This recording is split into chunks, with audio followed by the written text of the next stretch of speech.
Academy के YouTube channel पर आप सभी का हार्दिक स्वागत है। तो दोस्तों, आज की इस वीडियो में हम शुरू करने जा रहे हैं अलंकार, जो काव्य शास्त्र का बहुत ही महत्वपूर्ण टॉपिक है और प्रतियोगी परीक्षाओं में इस टॉपिक से संबंधित काफ़ी प्रश्न पूछे जाते हैं। तो दोस्तों, चलते हैं अपने टॉपिक अलंकार की तरफ। सबसे पहले दोस्तों हम जानेंगे अलंकार के अर्थ के बारे में, अलंकार की व्युत्पत्ति के बारे में कि अलंकार की जो उत्पत्ति है किन शब्दों से, किन धातुओं से, किन प्रत्ययों से और किन उपसर्गों से मिलकर हुई है और इसका शाब्दिक अर्थ क्या होता है। तो सबसे जो हमारा पहला पॉइंट ये है दोस्तों समझना कि अलंकार की व्युत्पत्ति यानी उत्पत्ति की बात करें तो किससे हुई है दोस्तों? अलम उपसर्ग से, क्री धातु से और घई प्रत्यय से। ये क्या है दोस्तों? उपसर्ग है। और ये इसकी क्या है दोस्तों? धातु। और ये क्या है? इसका प्रत्यय। पहला पॉइंट यहाँ से याद रखना है आपको, ये बहुत ही इंपॉर्टेंट है, बहुत ही ज़्यादा पूछा जाता है। यूपी टेट जो 2017 की जो यूपी टेट थी 2017-18 की, उसमें डायरेक्टली पूछ लिया गया था कि अलंकार में उपसर्ग कौन सा है? अलम उपसर्ग। कौन सा है दोस्तों? अलम उपसर्ग है। धातु कौन सी है अलंकार शब्द में? क्री धातु है। और प्रत्यय कौन सा है? घई प्रत्यय। तो सबसे पहले हमें याद करना है कि अलंकार में उपसर्ग कौन सा है? अलम धातु, क्री और घई प्रत्यय। यानी जो अलंकार शब्द है दोस्तों, अलंकार जो शब्द है वो किससे मिलकर बना है? अलम उपसर्ग, क्री धातु और घई से मिलकर बना है। अब अलंकार का शाब्दिक अर्थ की बात करें तो अलंकार का जो शाब्दिक अर्थ होता है, हम कह सकते हैं कि अलंकार की व्युत्पत्ति अलम धन क्री धन घई यानी अलम उपसर्ग, क्री धातु और घई प्रत्यय से हुई है, जिसका शाब्दिक अर्थ है आभूषण या गहना। इसका शाब्दिक अर्थ क्या है? आभूषण या गहना। तो बात करें हम आभूषण या गहना, इसका शाब्दिक अर्थ होता है, तो इसका शाब्दिक अर्थ यानी भावार्थ क्या हुआ? आभूषण या गहने होने का मतलब क्या होता है? तो देखिए दोस्तों, जो काव्य शास्त्र होता है उसमें इनका अलंकार का तात्पर्य आभूषण और गहने से है। हम कह सकते हैं कि जिस प्रकार एक नारी होती है अपनी सुंदरता बढ़ाने के लिए गहने या आभूषणों को धारण करती है, उसी प्रकार कविता रूपी जो नारी होती है उसकी सुंदरता बढ़ाने के लिए, उसकी शोभा बढ़ाने के लिए अलंकारों का प्रयोग किया जाता है। इस वजह से अलंकार का जो शाब्दिक अर्थ होता है वो आभूषण या गहना होता है। इस वजह से इस टॉपिक का नाम अलंकार रखा गया। ये क्या करते हैं? काव्य में काव्य की शोभा बढ़ाते हैं, काव्य की सुंदरता बढ़ाते हैं अलंकार। ठीक है। नेक्स्ट अगली बात करें अलंकार की परिभाषा। तो अलंकार की शाब्दिक अर्थ की अगर बात करें तो अलंकार का जो शाब्दिक अर्थ होता है वो क्या होता है? आभूषण या गहना। ये इंपॉर्टेंट है, एग्जाम्स के लिए पूछा जाता है। और अगला एक पॉइंट मैंने बता दिया कि अलंकार शब्द की जो व्युत्पत्ति हुई है वो किन से हुई है? अलम उपसर्ग से, क्री धातु से और घई प्रत्यय से। अब अलंकार की परिभाषा देखिए। अलंकार की जो परिभाषा है वह क्या है? कि वह साधन जिसके द्वारा काव्य की शोभा बढ़ाई जाए वह क्या कहलाता है? अलंकार कहलाता है। तो मैंने बता दिया कि जिस प्रकार नारी अपनी सुंदरता बढ़ाने के लिए आभूषणों को धारण करती है, गहनों को धारण करती है, उसी प्रकार कविता रूपी नारी अपनी सुंदरता या शोभा बढ़ाने के लिए किनको धारण करती है? अलंकार को धारण करती है। हम सीधे सीधे बोल सकते हैं काव्य में शोभा बढ़ाने वाले धर्म को या काव्य की शोभा बढ़ाने वाले साधन को हम क्या कहेंगे? अलंकार कहेंगे, सीधी सीधी। अब देखिए कुछ परिभाषाएं, कुछ हिंदी के जो विद्वान हैं, प्रसिद्ध विद्वान हैं, उनके द्वारा अलंकार की परिभाषाएं दी गई हैं और एग्जाम में वो काफ़ी पूछी जाती हैं कि जो प्रस्तुत परिभाषा है, जो प्रमुख परिभाषा है, ये किस विद्वान के द्वारा दी गई। तो मैंने कुछ प्रमुख परिभाषाएं लिखी हैं जो प्रमुख विद्वानों के द्वारा दी गई हैं और प्रतियोगी परीक्षाओं में पूछा जाता है। डायरेक्ट यहाँ से प्रश्न बनता है कि जो प्रमुख परिभाषा है किस विद्वान से संबंधित है या किस विद्वान के द्वारा दी गई है। अब पॉइंट पर गौर करना। जो सबसे पहली परिभाषा है वो है हमारी दंडी के अनुसार, आचार्य दंडी के अनुसार। ये है हमारे आचार्य दंडी, यानी इनकी परिभाषा खूब ज़्यादा पेपर में पूछी जाती है, विशेषकर कई बार पूछी भी जा चुकी है ऑलरेडी। कि आचार्य दंडी के अनुसार अलंकार की परिभाषा क्या है? काव्य शोभाकरान धर्मान, काव्य शोभाकरान धर्मान अलंकारान पृच्छते। ये क्या है? आचार्य दंडी के अनुसार क्या दी गई है? अलंकार की परिभाषा दी गई है, समझना। तो इसमें क्या है? इसका तात्पर्य क्या है? कि काव्य की शोभा बढ़ाने वाले धर्म को हम क्या कहते हैं? अलंकार कहते हैं। ऐसा किसका मानना है? आचार्य दंडी का मानना है। आचार्य दंडी के अनुसार ये परिभाषा दी गई है कि काव्य की शोभा बढ़ाने वाले धर्म को हम क्या कहते हैं? अलंकार कहते हैं, आचार्य दंडी के अनुसार। आचार्य वामन के अनुसार अलंकार की परिभाषा क्या की है? कि अलंकृति अलंकार यानी जो अलंकरण है, यानी जो सुशोभित है वही क्या है? अलंकार है, यानी जो सुशोभित करता है, क्या करता है, सुशोभित करता है, जो शोभा बढ़ाता है वही क्या है, अलंकार है। ऐसा आचार्य वामन के अनुसार अलंकार की परिभाषा में कहा गया है। और सबसे इम्पोर्टेंट परिभाषा वो है आचार्य वामे की है। ये बहुत कई बार पूछी भी आ चुकी है और ज़्यादातर पूछने की इसकी संभावना भी बनी रहती है कि इसकी इनके आचार्य वामे के द्वारा अलंकार की जो परिभाषा दी गई वो दी गई है, ना कांताम अपि निर्भूषम विभाति वनिता मुखम, ना कांताम अपि निर्भूषम विभाति वनिता मुखम। देखिए तात्पर्य क्या है कि वनिता यहाँ पे बोला गया है स्त्री को। किसको बोला गया है, स्त्री को। वनिता किसे बोला गया, स्त्री को बोला गया है कि जिस प्रकार स्त्री का मुख यानी औरत का मुख आभूषणों के बिना शोभा नहीं देता, कांतिमपि निर्भूषम मतलब आभूषणों के बिना, विभाति मतलब शोभा नहीं देता है, चमक, कांतिमपि शोभा या चमक नहीं देता है, उसी प्रकार जो कविता रूपी जो नारी होती है वो अलंकारों के बिना शोभा नहीं देती है। ऐसा किसके अकॉर्डिंग माना गया, आचार्य वामे के अनुसार। ना कांताम अपि निर्भूषम विभाति वनिता मुखम, यानी जिस प्रकार स्त्री का मुख आभूषणों के बिना शोभा नहीं देता है, उसी प्रकार कविता रूपी नारी का मुख भी अलंकारों के बिना शोभा नहीं देता है। ऐसा आचार्य वामे के अनुसार माना गया है अलंकार की परिभाषा में। अब देखिए आचार्य वामे के प्रसिद्ध क्यों हैं कि आचार्य वामा को अलंकार संप्रदाय के प्रवर्तक माना जाता है। काव्य शास्त्र में अलंकारों की शुरुआत यानी अलंकारों को लाने का जो श्रेय जाता है वो आचार्य वामे को ही जाता है। बहुत ही इंपॉर्टेंट है, कई बार पूछा भी गया है कि आचार्य वामे को यानी अलंकार संप्रदाय के प्रवर्तक किन्हें कहा जाता है, आचार्य वामे को। काव्य शास्त्र में अलंकार को लाने का श्रेय किसे जाता है, आचार्य वामे को जाना जाता है। जिस प्रकार रस संप्रदाय को, काव्य शास्त्र का एक और टॉपिक है रस, रस संप्रदाय को कौन लेकर आए थे, भरत मुनि लेकर आए थे। उसी प्रकार काव्य शास्त्र में अलंकार संप्रदाय को जो लाने का श्रेय जाता है वो किसको जाता है, आचार्य वामा को जाता है। देखिए हमारे यहाँ पे हमने कुछ पॉइंट्स यानी कुछ लाइन्स लिखी हैं। सबसे पहली लाइन्स में, इस लाइन्स में हमारे दो इंपॉर्टेंट क्वेश्चन बनते हैं। एक ये बनता है कि अलंकार की व्युत्पत्ति किन शब्दों से हुई है, अलम उपसर्ग, क्रिय धातु और घई प्रत्यय से। अलंकार का शाब्दिक अर्थ क्या है, आभूषण या गहना। ये भी मोस्ट है अपना एग्जाम्स के लिए और ये भी पॉइंट क्या है, इंपॉर्टेंट है। अलंकार की परिभाषा तो आपको याद रखनी ही है, लेकिन मुख्य रूप से इन विद्वानों के द्वारा याद रखनी है। ये मोस्ट है, डंडी की पूछी जाती है, भामा की पूछी जाती है और वामन की परिभाषा पूछी जाती है कि डंडी के अनुसार अलंकार की परिभाषा क्या है, वामन के अनुसार अलंकार की परिभाषा क्या है, भामे के अनुसार अलंकार की परिभाषा क्या है। और सबसे ज़्यादा इंपॉर्टेंट पॉइंट्स यही है कि अलंकार को लाने का श्रेय काव्य शास्त्र में किसे जाता है, आचार्य वामा को जाता है, या अलंकार संप्रदाय के प्रवर्तक कौन है, आचार्य वामे हैं। अब इसके बाद में हम बात करेंगे अलंकार के भेद के बारे में कि अलंकार के कितने भेद होते हैं। तो देखिए अलंकार के 3 भेद होते हैं, उन तीनों भेदों के बारे में हम आपको बतलाते हैं कौन कौन से होते हैं। पहले भेद का नाम होता है शब्द अलंकार, दूसरे भेद का नाम होता है अर्थालंकार और तीसरे भेद का नाम होता है उभयालंकार। तो देखिए दोस्तों कि हमारे अलंकार हैं, अलंकार के कितने भेद होते हैं, 3 भेद होते हैं। तीनों भेदों की बात करें तो उनमें पहला भेद मैंने बता ही दिया, शब्द अलंकार है हमारा, दूसरा भेद है अर्थालंकार और तीसरा भेद है हमारा उभयालंकार। ये क्या है, अलंकार के 3 भेद हैं। अब ये इनका तात्पर्य क्या होता है, इनमें क्या क्या होता है, शब्द अलंकार किसे कहते हैं, अर्थालंकार किसे कहते हैं और उभयालंकार किसे कहते हैं। अब हमें ये जानना आवश्यक है क्योंकि अलंकार पढ़ने से पहले हमें अलंकार के बारे में जानकारी, संपूर्ण जानकारी होना अति आवश्यक है, जिससे हम अलंकारों को अच्छी तरीके से समझ सकें। मैं यहाँ आपको काव्य शास्त्र पढ़ा रहा हूँ, काव्य शास्त्र के टॉपिकों को completely point wise point two point समझाता हुआ जा रहा हूँ, एक एक पॉइंट क्लियर भी करा रहा हूँ आपका। देखें शब्द अलंकार किसे कहते हैं, सबसे पहले हम यही जानेंगे कि जहाँ केवल शब्दों के माध्यम से, कि जहाँ केवल किसके माध्यम से दोस्तों, शब्दों के माध्यम से, किसके माध्यम से, शब्दों के माध्यम से काव्य में चमत्कार उत्पन्न हो, या हम कह सकते हैं कि जहाँ केवल शब्दों के द्वारा काव्य में चमत्कार उत्पन्न होता हो या काव्य की शोभा बढ़ती हो, वहाँ पे शब्द अलंकार होता है। क्या होता है, शब्द अलंकार किसके माध्यम से, शब्दों के से, यानी हमें शब्द से ही परिभाषित है। शब्द अलंकार मतलब शब्दों के द्वारा चमत्कार होना या शब्दों के द्वारा शोभा बढ़ना काव्य की, क्या कहलाता है, शब्द अलंकार कहलाता है।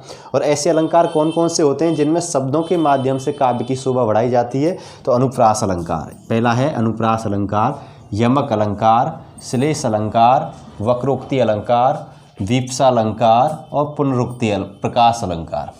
यानी हमारे 1 2 3 4 5 6 ये जो 6 अलंकार हैं ये शब्द अलंकार हैं। क्या हैं दोस्तों? शब्द अलंकार। अगर डायरेक्टली आपसे क्वेश्चन एग्जामिनर आपको परखना चाहे वो यही पूछ ले कि अनुप्रास कौन सा अलंकार है, शब्द अलंकार है, अर्थ अलंकार है या अवधि अलंकार है, तो याद रखना अनुप्रास शब्द अलंकार है कि इस अलंकार में, अनुप्रास अलंकार में शब्दों के माध्यम से काव्य की शोभा बढ़ती है या शब्दों के माध्यम से चमत्कार उत्पन्न होता है। ठीक है। अब बात करें अर्थालंकार कि जहाँ अर्थालंकार से अर्थ से समझ गए होंगे कि जहाँ अर्थ के माध्यम से चमत्कार उत्पन्न हो, तो कह सकते हैं कि जहाँ अर्थ के द्वारा काव्य में चमत्कार हो या जहाँ अर्थ के माध्यम से काव्य की शोभा बढ़ाई जाए, वहाँ पे क्या होता है? अर्थालंकार होता है। और जो अर्थालंकार वाले अलंकार हैं वो कितने हैं, कौन कौन से हैं? देखिए, उपमा अलंकार भी अर्थालंकार होता है, उत्प्रेक्षा अलंकार भी अर्थालंकार होता है, रूपक अलंकार, अतिशयोक्ति अलंकार, भ्रांतिमान अलंकार, विरोधाभास अलंकार, दृष्टांत अलंकार, अन्योक्ति अलंकार और संदेह अलंकार। इसके अलावा प्रतीप अलंकार, अनन्वय अलंकार। ठीक है, ऐसे काफ़ी सारे अलंकार क्या होते हैं? अर्थालंकार होते हैं। व्यतिरेक अलंकार भी अर्थालंकार होता है। तो हमारे जो सिलेबस में ज़्यादातर इन्हीं अलंकारों में से प्रश्न पूछे जाते हैं, तो मैंने इतने ही अलंकारों का यहाँ पे नाम लिख दिया। अब बात करें दोस्तों तो कैसे एग्जामिनर कैसे क्वेश्चन कर सकता है कि मान चलो उसने 3 तो इसमें से रख दिए, मान चलो उसने 1 रख दिया उपमा, 1 रख दिया उत्प्रेक्षा, 1 रख दिया उसने अनुप्रास और 1 रख दिया उसने क्या? संदेह। क्या रख दिया दोस्तों? संदेह। अब वो इन चारों को रखकर एक क्वेश्चन भी पुटअप कर सकता है आपसे, इन चारों को रखकर ही एक प्रश्न भी पूछ सकता है कि निम्न में से, यानी उपमा, उत्प्रेक्षा, अनुप्रास और संदेह, इन चारों में से कौन सा शब्द अलंकार है। अब स्टूडेंट यहीं पे कंफ्यूज हो जाएगा। कैसे हो जाएगा कि उपमा, उत्प्रेक्षा, अनुप्रास तो एक जैसे लग रहे हैं लेकिन संदेह अलग सा लग रहा है, तो क्या करेगा? संदेह पे टिक कर देगा, जबकि संदेह तो क्या है? अर्थालंकार है, उत्प्रेक्षा भी अर्थालंकार है और उपमा भी अर्थालंकार है, जबकि अनुप्रास क्या है? शब्द अलंकार है। तो ये हमारा क्या होगा? आंसर होगा सही। तो इस टाइप से भी एग्जामिनर प्रश्न पूछ सकता है कि निम्न में से कौन सा अर्थालंकार है, कौन सा शब्द अलंकार है। ज़्यादातर पुस्तकों में, ज़्यादातर बुकों में केवल जो अलंकार हैं उनके 2 भेद ही माने गए हैं, शब्द अलंकार और अर्थालंकार। लेकिन अलंकार के 3 भेद होते हैं, कन्फ्यूज ना हो। तीसरा भेद होता है उभय अलंकार, यानी ऐसी पंक्तियाँ, ऐसे काव्य, ऐसा काव्य जिसमें शब्द के माध्यम से भी चमत्कार उत्पन्न हो रहा हो और अर्थ के माध्यम से भी चमत्कार हो रहा हो, यानी दोनों के माध्यम से, शब्द और अर्थ दोनों के माध्यम से काव्य की शोभा बढ़ाई जा रही हो, वहाँ पे कौन सा अलंकार होता है? उभय अलंकार होता है। जैसे हम कह सकते हैं मानवीकरण अलंकार। मानवीकरण अलंकार में क्या होता है? शब्दों के माध्यम से भी काव्य की शोभा बढ़ाई जाती है और अर्थ के माध्यम से भी काव्य की शोभा बढ़ाई जाती है। तो बात समझना, यहाँ पे डायरेक्टली पूछ सकता है मानवीकरण अलंकार है, कौन सा है? उभय अलंकार है, जिसमें शब्द और अर्थ दोनों के द्वारा चमत्कार उत्पन्न होता है। तो इस प्रकार जो हमारे अलंकार हैं ये तीनों के तीनों भेद हो गए। अब आपके मन में ये प्रश्न आ रहा होगा कि ये शब्दों से चमत्कार कैसे होता है, शब्दों के माध्यम से शोभा कैसे बढ़ाई जाती है, या अर्थ के माध्यम से शोभा कैसे बढ़ाई जाती है। बता तो मैंने दिया कि शब्दों के माध्यम से चमत्कार उत्पन्न हो रहा है या अर्थ के माध्यम से चमत्कार उत्पन्न हो रहा है, तो होता कैसे है, इसके बारे में मैं आपको एग्जाम्पल्स के माध्यम से शब्द समझाता हूँ कि शब्द अलंकार में शब्दों के माध्यम से चमत्कार कैसे उत्पन्न होता है और अर्थ अलंकार में अर्थ के माध्यम से चमत्कार या शोभा कैसे बढ़ाई जाती है। देखिए दोस्तों, अब मैं इसको इरेज करने जा रहा हूँ, आप तब तक देखें।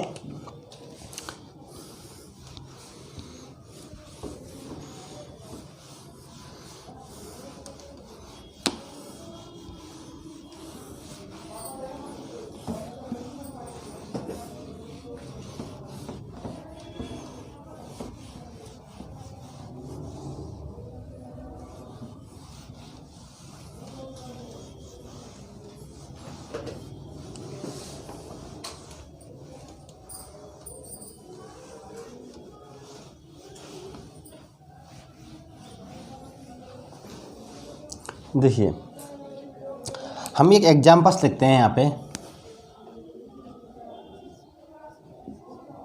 तरनी, तनुजा, तट तमाल, तरुवर बहुछाए, तरुवर बहुछाए। हमने एक एग्जाम्पल्स लिखा। अब ये किसका एग्जाम्पल्स है मैं आपको ये भी बता देता हूँ, ये अनुप्रास अलंकार का है। किसका है? अनुप्रास। तो मैंने अभी बताया कि अनुप्रास अलंकार क्या है, एक शब्द अलंकार है।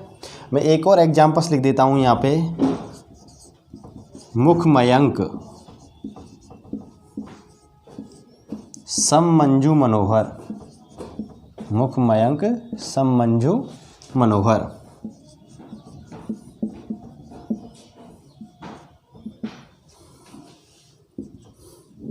ये एग्जाम्पल्स किसका है? उपमा अलंकार का।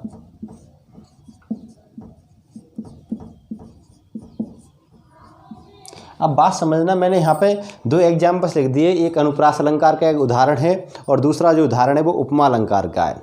यानी हम कुल मिला के कह सकते हैं कि जो उपमा अलंकार है ये कौन सा अलंकार होता है? अर्थ अलंकार होता है। अलंकारों के भेदों में इसको गिना जाता है, तो किस भेद में? अलंकार, अर्थ अलंकार के भेद में गिना जाता है। जबकि अनुप्रास अलंकार को किसके भेद में गिना जाता है?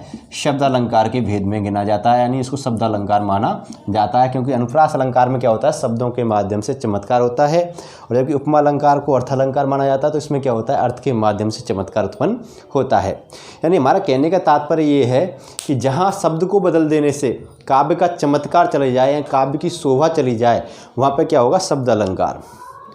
और जहाँ पे अर्थ को बदल देने से काव्य की शोभा या चमत्कार नहीं जाए, तो क्या होगा? वहाँ पे अर्थ अलंकार होगा। देखिए दोस्तों, यहाँ पे तरनी अर्थ निकालें इसका, तरनी और तनुजा। तरनी का मतलब क्या होता है? सूर्य, और तनुजा का मतलब क्या होता है? पुत्री। ठीक है। और तट मतलब किनारा, तट का मतलब क्या होता है? किनारा। और तमाल का मतलब होता है वड़े, और तरवर का मतलब होता है बरगद